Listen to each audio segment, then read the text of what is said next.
आप दलित हैं और भारत के चीफ जस्टिस ऑफ इंडिया है तो क्या हुआ? आपके कोर्ट में घुसकर आप पर जूता फेंका जा सकता है। वो ये भी नहीं देखेंगे कि आपका धर्म क्या है, वो ये भी नहीं देखेंगे कि आप चीफ जस्टिस है, वो ये देखेंगे कि आपकी जाति क्या है। सोचिए, इस देश के बहुजन समाज ने, शोषित वंचित समाज ने supreme court, high court, lower court के सारे फैसले सहे हैं क्योंकि वो संविधान मानते हैं। इस देश की महामहिम राष्ट्रपति ने कहा है कि इस देश के जेलों में खीरा चोरी के झूठे आरोप में 90% कैदी दलित, पिछड़ा, किसान, आदिवासी, अल्पसंख्यक है, गरीब है। उसके बावजूद कोई कोर्ट की अवमानना नहीं करता है।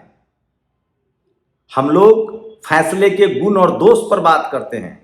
कभी सुना है आपने कि किसी ने किसी दलित, पिछड़े, किसान, आदिवासी, अल्पसंख्यक ने कभी इस तरह की बदतमीजी की होगी?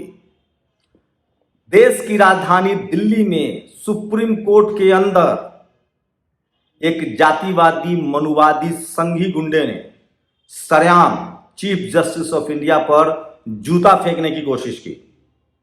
इवन कहा जा रहा है कि जूता लहराया। कौन है वो शख्स? किससे है उसका संबंध? और क्या नारेबाजी कर रहा था वो? सोचिए।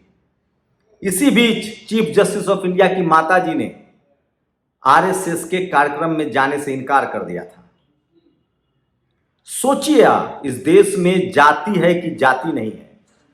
आप इस देश में दलित हैं, पिछड़ा हैं, किसान हैं, आदिवासी, अल्पसंख्यक हैं, तो आपके साथ महीन जातिवाद होगा, आपके साथ इतना महीन जातिवाद होगा। लेकिन सोचिए, दूध का दूध और पानी का पानी हो गया है। लोग कहते थे कि पैसा सबसे बड़ी ताकत होती है, नहीं, ये झूठ साबित हो गया। लोग कहते थे कि जब आप पावर पोजीशन पर पहुंच जाएंगे तो आपकी जाति पीछे छूट जाती है, ये झूठ साबित हो गया। चीफ जस्टिस ऑफ इंडिया पर जूता फेंकने की कोशिश हुई है। दूसरे यूपी में एक वाल्मीकि समाज के, जिनका नाम था हरि ओम वाल्मीकि, उनको पीट पीट कर मार डाला गया। एक दलित समाज के युवक को पीट पीट कर मार डाला जाता है और नाम क्या लिया जाता है कि हम योगी के लोग हैं, हम बाबा के लोग हैं, हम मुख्यमंत्री के लोग हैं। सुप्रीम कोर्ट परिसर में चीफ जस्टिस ऑफ इंडिया पर जूता चलाने की कोशिश होती है। ये ताकत कहां से मिलती है? ये ताकत मिलती है जातिवाद से, मनुवाद से, ब्राह्मणवाद से। उनको पता है कि चपरासी से लेकर चीफ जस्टिस तक हमारे जाति के लोग बैठे हैं और वो हमें बचा लेंगे।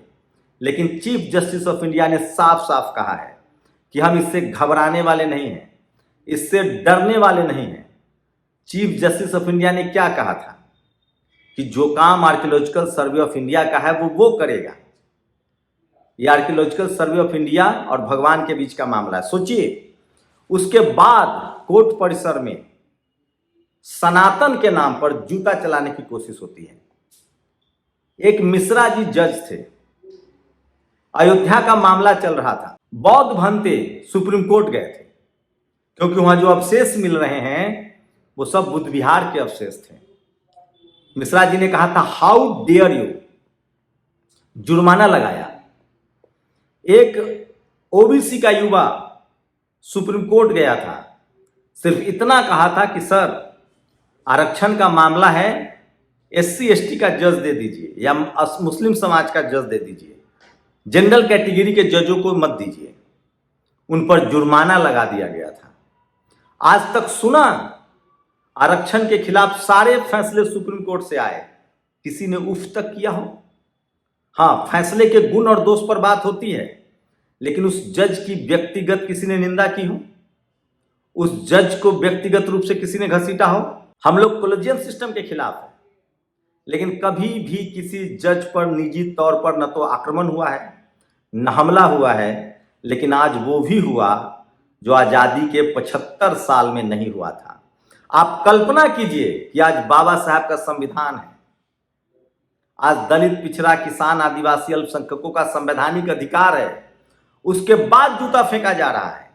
जब नहीं था तो क्या क्या होता होगा। और मैं बार बार कह रहा हूं, इस देश के शोषित, वंचित, दलित, किसान, अल्पसंख्यक जब सिस्टम में भागीदारी करेंगे, आज जो जातिवाद है वो महीन है, अब जातिवाद शहरों में है, अब जातिवाद मीडिया में है, जुडिशियरी में है, कॉलेज यूनिवर्सिटी में है, ब्यूरोक्रेसी में है, बिजनेस में है और गांव में भी है।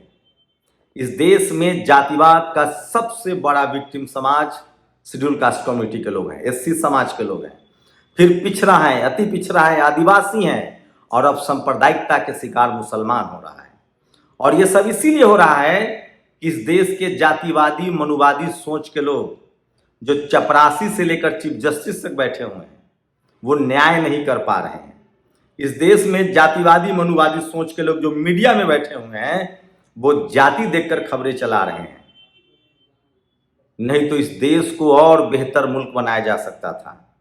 इस देश के 90% लोगों को गरीब, लाचार, बेबस रखकर दोयम दर्जे का नागरिक बनाकर आप इस देश का निर्माण नहीं कर सकते हैं।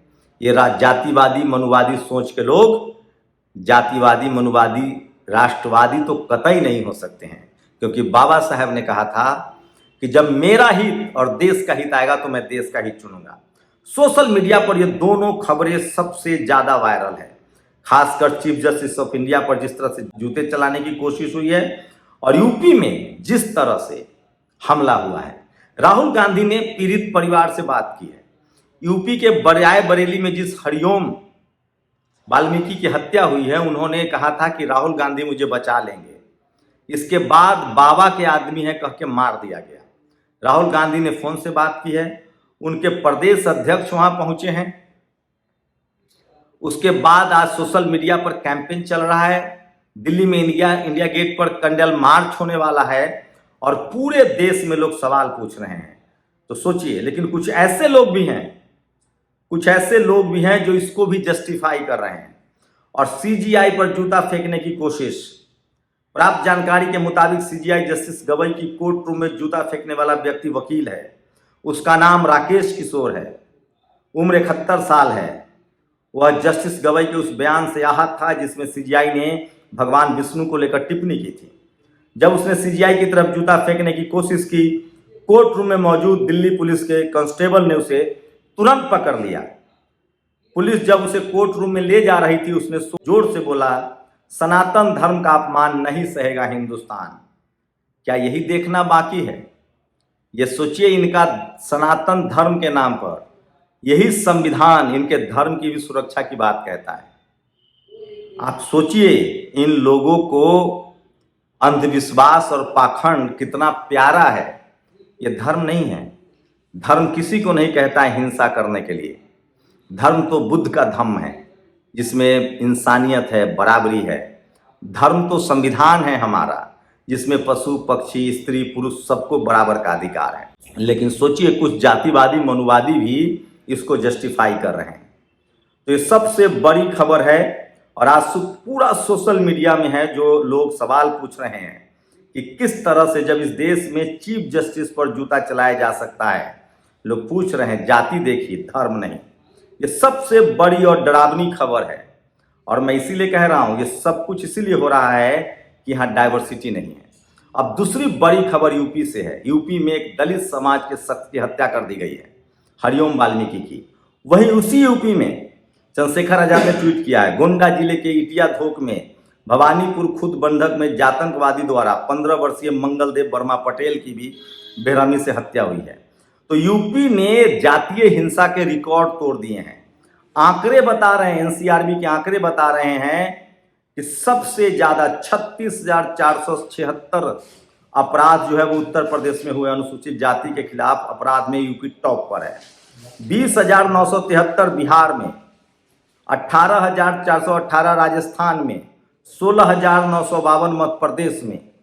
तो यूपी में ये स्थिति है और इस पर कोई बात नहीं करेगा तो सबसे भयानक, सबसे खतरनाक है। सोचिए, जिस देश में जातिवाद की जड़ें कितनी गहरी, और मैं बार बार कह रहा हूं, ये जातिवाद के खिलाफ आपको बोलना पड़ेगा, नहीं तो आपकी नस्लें इसी तरह से हिंसा का शिकार होंगी। अब समय आ गया है कि संवैधानिक तरीके से इन जातिवादियों के खिलाफ बात की जाए। चीफ जस्टिस पर जूता चल रहा है। आप सोचिए, कल्पना कर सकते हैं, सरेआम सबसे ज्यादा जाति देखकर क्राइम हो रही है। मैं बार बार कह रहा हूं, दो तरह के जातिवाद हैं। जो गरीब, दलित, पिछड़े, किसान, आदिवासी, अल्पसंख्यक हैं, उनके साथ गांव में जातिवाद हो रहा है, मारा जा रहा है। और जो सिस्टम के हिस्सा बन गए हैं लोग, उनके साथ सिस्टम में जातिवाद हो रहा है। जब तक भारत में जातिवाद खत्म नहीं होगा, तब तक भारत का विकास नहीं होगा। और जातिवादियों की सिंपल पहचान है, वो जातिवादी होगा, मनुवादी होगा, ब्राह्मणवादी होगा और सांप्रदायिक भी होगा। और वो भारत के संविधान से भी नफरत करता है। सोचिए, आज तक सारे फैसले आरक्षण के खिलाफ, सारे फैसले सुप्रीम कोर्ट से आते हैं। कभी किसी बहुसंख्यक आबादी ने उफ नहीं की। सारे संवैधानिक अधिकार सुप्रीम कोर्ट, हाई कोर्ट छीनता है, कोई उफ नहीं करता है। इस देश में एक वैकेंसी चपरासी की नहीं आती है जिसमें बेईमानी और चोरी ना हो। समाज उफ नहीं करता है, क्योंकि हम लोग कलम से बदलाव चाहते हैं, संविधान से बदलाव चाहते हैं, लोकतंत्र पर के दम पर बदलाव चाहते हैं। हमारे लिए हिंसा के लिए कोई जगह नहीं है। हम बुद्ध के अनुयायी हैं, फूले, पेरियार, अंबेडकर, कबीर के अनुयायी हैं। लेकिन जो जातिवादी है, मनुवादी है, ब्राह्मणवादी है, उसका एक ही हथियार है, हिंसा। तो जो जातिवादी है, मनुवादी है, ब्राह्मणवादी है, वो हिंसक भी है। इसीलिए जाति के नाम पर अत्याचार होता है, रेप होता है, मर्डर होता है। और अब तो चीफ जस्टिस भी सुरक्षित नहीं है। अब सवाल है कि इसका निदान क्या है? इसका निदान है बाबा साहब का संविधान। जब तक इस देश में चपरासी से लेकर चीफ जस्टिस तक, bureaucracy, judiciary, college, university, corporate, sports, cinema, सब जगह दलित पिछड़े समाज के लोग नहीं आएंगे, तब तक ये गैरबराबरी रहेगी। और इस देश में जातिवाद का जो अभेद किला है, मनुवादी, जातिवादी, ब्राह्मणवादी मीडिया, उसमें जब तक सबकी भागीदारी नहीं होगी, तब तक जातिवाद से लड़ना आसान नहीं होगा। आप लोग अपनी राय जरूर दीजिए। शुक्रिया। नेशनल दस्तक की आपसे गुजारिश है कि अगर इसको बचाना चाहते हैं तो नेशनल दस्तक को सब्सक्राइब करने के लिए रेड कलर के सब्सक्राइब बटन को दबाएं, फिर बेल आइकन की घंटी दबाएं। नेशनल दस्तक को बचाने के लिए बहुत जरूरी है कि हर खबर को शेयर करें, लाइक करें, कमेंट जरूर करें।